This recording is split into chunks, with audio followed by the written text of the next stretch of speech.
will present one of my assessments for the course English Text Study taught by Dr. Zulfa Ismawati, MPD. Our task is to review a scientific article that we have downloaded. The article I'm review is titled The Effectiveness of Collaborative Dakwah Management Between Ulama and Muslim Influencers in the Digital Era. This article was published in Journal on Islam Studies, Volume 1, Issue 2, 2024, page 110 to 120, published by Yayasan Dermawan Cendekiawan Bersatu. This article written by Dava Ramdan Rabbani, Iza Nafiza, and Ihsan Rashid. They are from Islamic Studies program at UIN Sayyid Ali Rahmatullah, Tulungagung. The abstract explained that the study explored collaboration between ulama and Muslim influencers as a way to strengthen dakwah in the digital era. The study as a qualitative descriptive method with interview and content analysis from several social media platforms.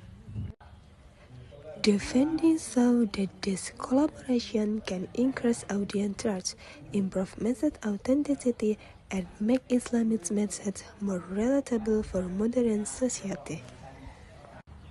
However, the study also identifies challenges, such as commercialization rates, different in communication style, and public criticism.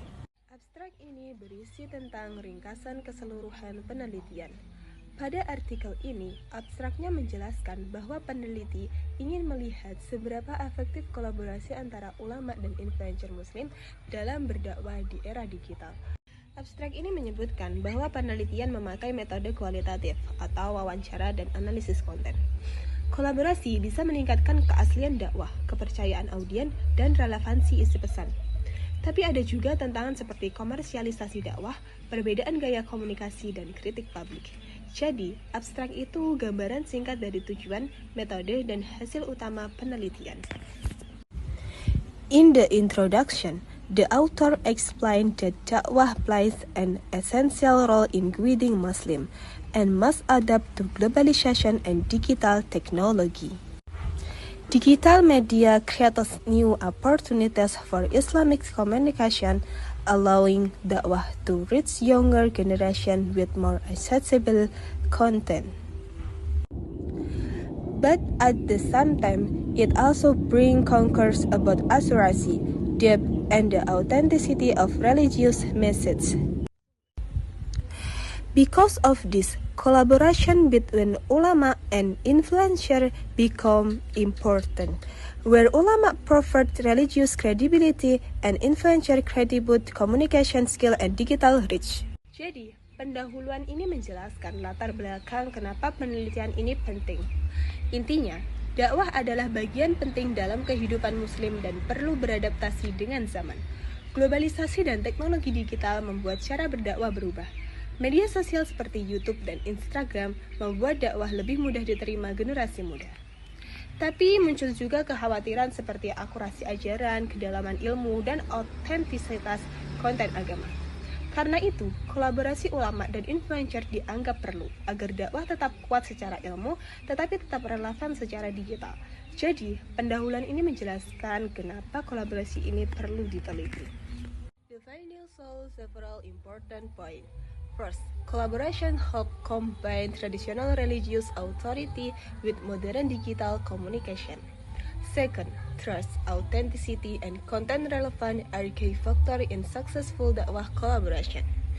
Third, younger audience show more acceptance of this collaboration, while older generation tend to be more cautious.